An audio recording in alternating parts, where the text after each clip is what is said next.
अरे वित्त मंत्री जी, उत्तर प्रदेश से आते हो, इतना भी हक नहीं कि पूरे बजट भाषण में एक बार उत्तर प्रदेश का नाम आ जाता। अरे आपको कुछ नहीं पता है। अरे यही तुम्हारे सैनिकों के लिए यही तुम्हारा भाव है। ये वित्त मंत्री जी हंस रहे हैं, इनके यहाँ भी आता है, बाहर तो जाती होगी महाराज, बचता तो नहीं होगा। अध्यक्ष जी डिस्टर्ब ना करिए। सभापति महोदय, मेरा टाइम इसमें काउंट नहीं होगा। मालूम है कितने बड़े तीरंदाज हो। सभापति जी, सबसे पहले श्रद्धेय नेताजी को मैं नमन करना चाहता हूं, जिन्होंने अपने संघर्ष, अपनी हिम्मत, साहस और अपने पूरे जीवन की तपस्या समाज के उत्थान के लिए, देश और उत्तर प्रदेश की तरक्की के लिए और समाज के हर व्यक्ति की तरक्की और खुशहाली के लिए उन्होंने जो अपना पूरा जीवन समर्पित किया है, सबसे पहले मैं आपके माध्यम से उनको नमन करना चाहता हूँ।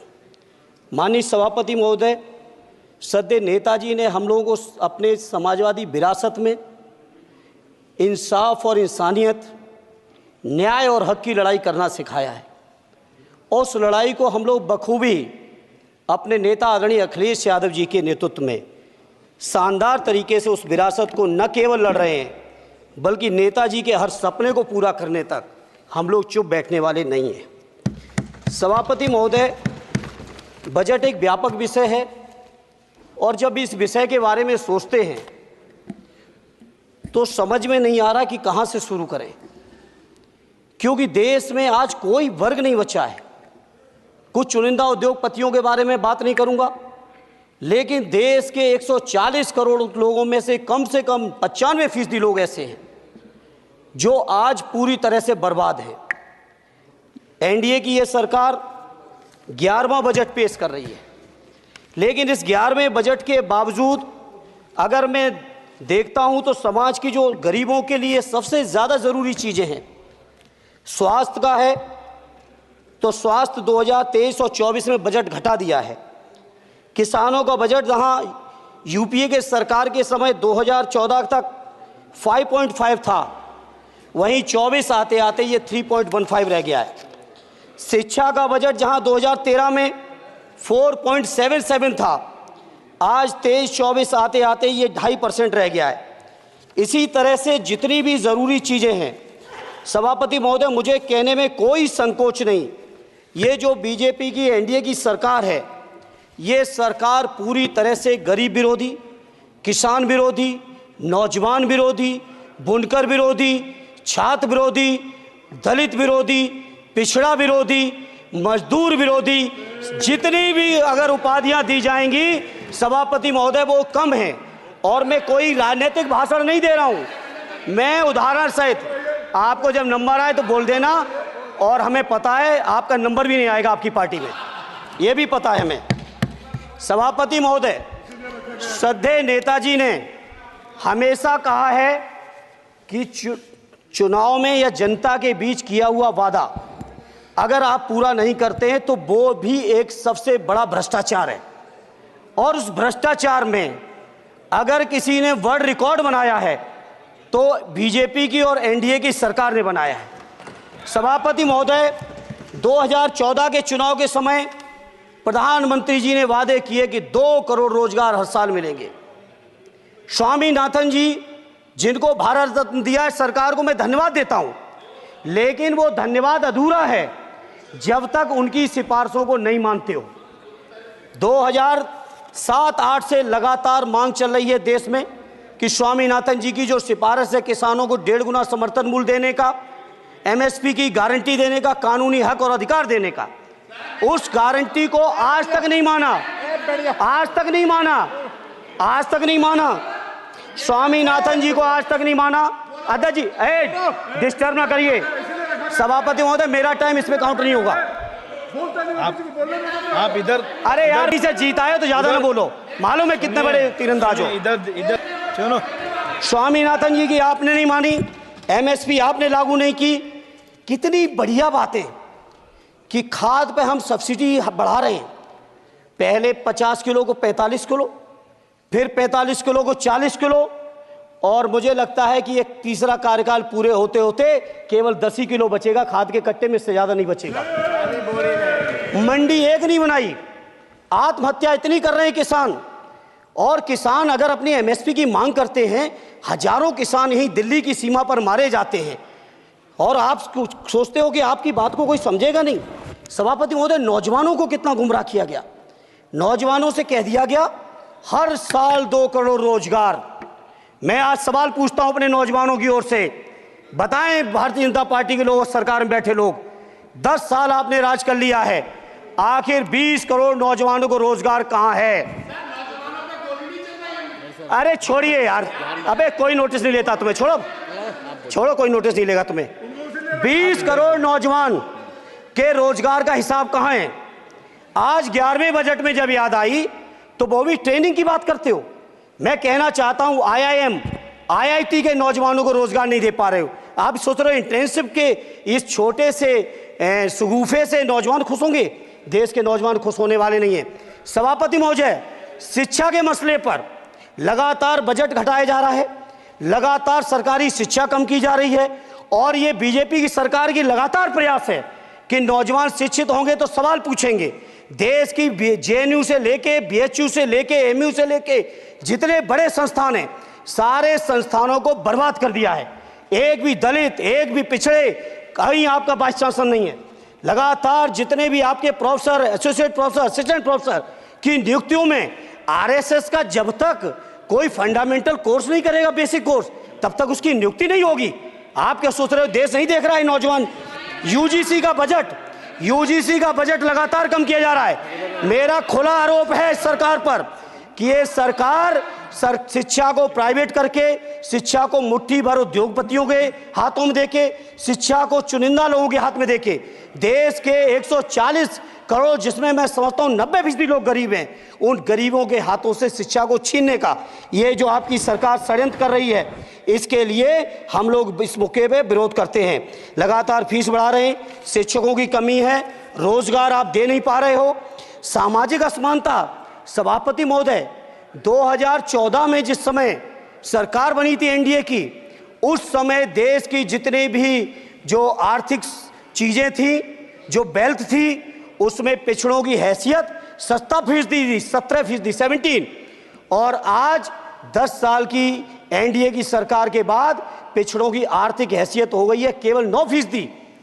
मैं कहना चाहता हूं चुनौती के साथ, वित्त मंत्री अपने जवाब में बता दें, अनुसूचित जनजाति का एक भी व्यक्ति देश में अरबपति हो तो बता दो, एक भी अरबपति हो तो बता दो, एक भी दलित को अरबपति आपने बना दिया हो तो बता दो, एक भी पिछड़े को बना दिया हो तो बता दो। आप जवाब में दे देना, आप डेटा दे देना, आप डेटा दे देना, हमारी दबाव नहीं रुकेगी।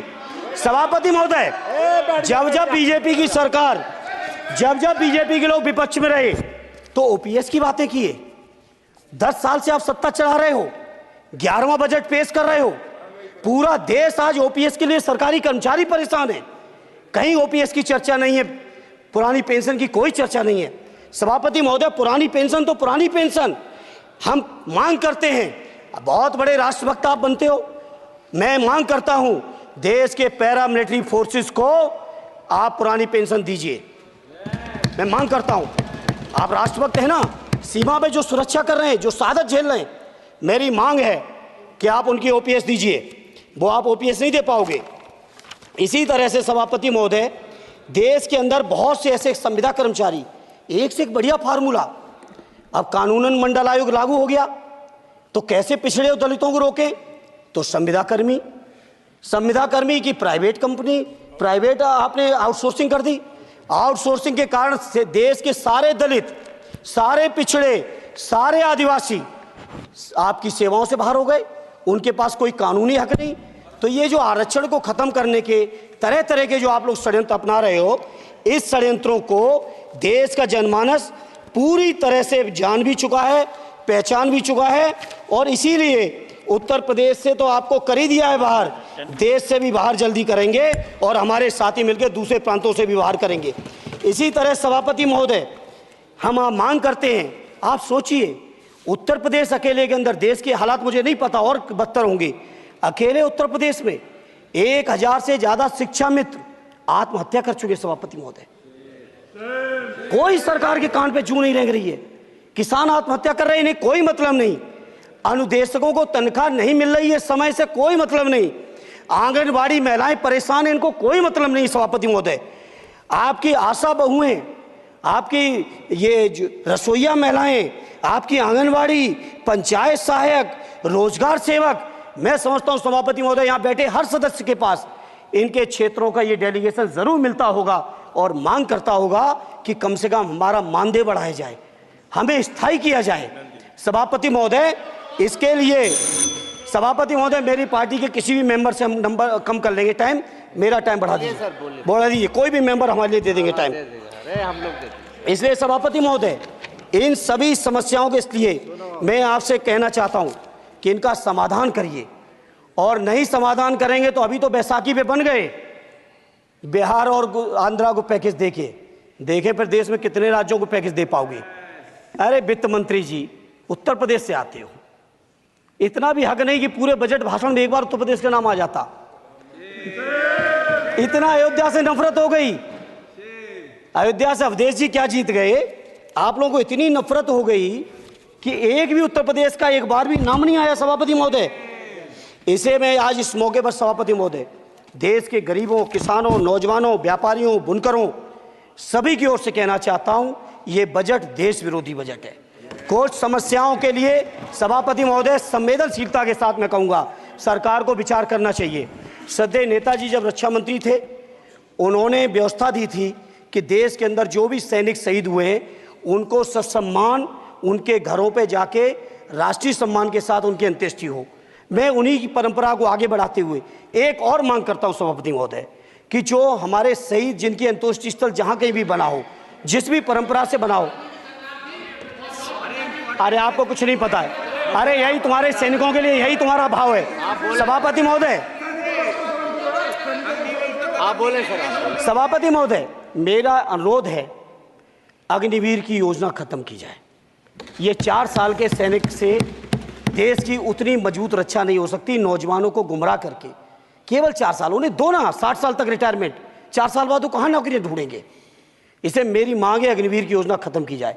साथ ही साथ मेरी एक मांग और है कि जो शहीदों की शहादत स्थल है उसको शहीद स्थल के तौर पर डेवलप करने के लिए केंद्र सरकार को अतिरिक्त बजट देना चाहिए। मैं नहीं समझता हूं इसमें किसी को कोई दिक्कत होनी चाहिए। इसी तरह सभापति महोदय बातें बहुत लंबी लंबी की जाती हैं, थोड़ा सा मैं अपने क्षेत्र के बारे में कहूँगा। आदरणीय हमारे नेता माननीय राममूर्ति वर्मा जी ने भी कहा है, माननीय लालजी वर्मा जी ने भी, जो बाढ़ की समस्या है, जो समस्या बिहार में है नेपाल से पानी छोड़ने की, वही समस्या उत्तर प्रदेश की भी है। और विशेषकर पूर्वी उत्तर प्रदेश में अगर आप चलिए तो खीरी से शुरू करेंगे, पीलीभीत खीरी से लेके पूरा आप चले जाइए और एकदम कुशीनगर बॉर्डर तक, बिहार बॉर्डर तक पूरी की पूरी समस्या है। घाघरा जब आती है तो मैं समझता हूं इन जिलों के लाखों लोगों को तहस नहस करके चली जाती है। जितना विकास होता है सभापति महोदय, बरसात के समय वो सारा का सारा विकास पूरी तरह से खत्म हो जाता है। इसलिए मेरी मांग है केंद्र की सरकार से कि बजट आप पास कर रहे हो तो कम से कम उत्तर प्रदेश से इतनी नफरत ना करो। 2 बार तो उत्तर प्रदेश की दम पे ही बैठे थे और तब भी ये वित्त मंत्री जी हंस रहे हैं, इनके यहाँ भी आता है बाढ़ तो जाती होगी, महाराज बसता तो नहीं होगा, कुशीनगर बसता नहीं होगा, आपका मऊ बसता नहीं है, आजमगढ़ बसता नहीं, अम्बेडकर नगर बसता नहीं, बहराइच बसता नहीं, खीरी बसता नहीं, श्रावस्ती बसता नहीं, पीलीभीत बसता नहीं, बलिया बसता नहीं है, कुशीनगर बसता नहीं है, गोरखपुर बसता नहीं है। इतने जिले तो हमारे उत्तर प्रदेश के प्रभावित हैं। तो बिहार की तरह से एक विशेष पैकेज हमारे उत्तर प्रदेश के लिए भी दे दो। कम से कम इतना तो कहने की हिम्मत रखो, केवल चीखने के लिए बैठे हैं सब के सब। सभापति महोदय, दूसरा एक मैं बात, हमसे पूर्व जो सांसद रहे हमारे आजमगढ़ के, बड़ी लंबी लंबी बातें की, गोरखपुर से आजमगढ़ होते हुए बनारस तक का हमने रेलवे लाइन स्वीकृत करा दिया। सभापति महोदय, मैंने जब पता किया अधिकारियों से तो सच्चाई ये है कि अभी उस पर एक भी पैसे का बजट का आवंटन नहीं है, नहीं है बजट का आवंटन। हाँ, आज आप ही ने तो पेश किया बजट, आप ही तो साइन किए हो, निर्मला जी ने तो किया नहीं होगा, आप ही ने किया होगा। तो सभापति महोदय उस पर बजट भी आए, उस पर बजट भी आना चाहिए। दूसरा सभापति महोदय, ये जो समस्या है बाढ़ वाली, मैं समझता हूं कोई अकेले मेरी नहीं है, मेरे अकेले क्षेत्र की नहीं है। जो भी संवेदनशील व्यक्ति होगा इस पर जरूर गंभीरता से सोचेगा, उसको सोचे। इसी के साथ मैं अपनी पार्टी की ओर से इस जन विरोधी बजट का पुरजोर विरोध करता हूं। बहुत बहुत धन्यवाद।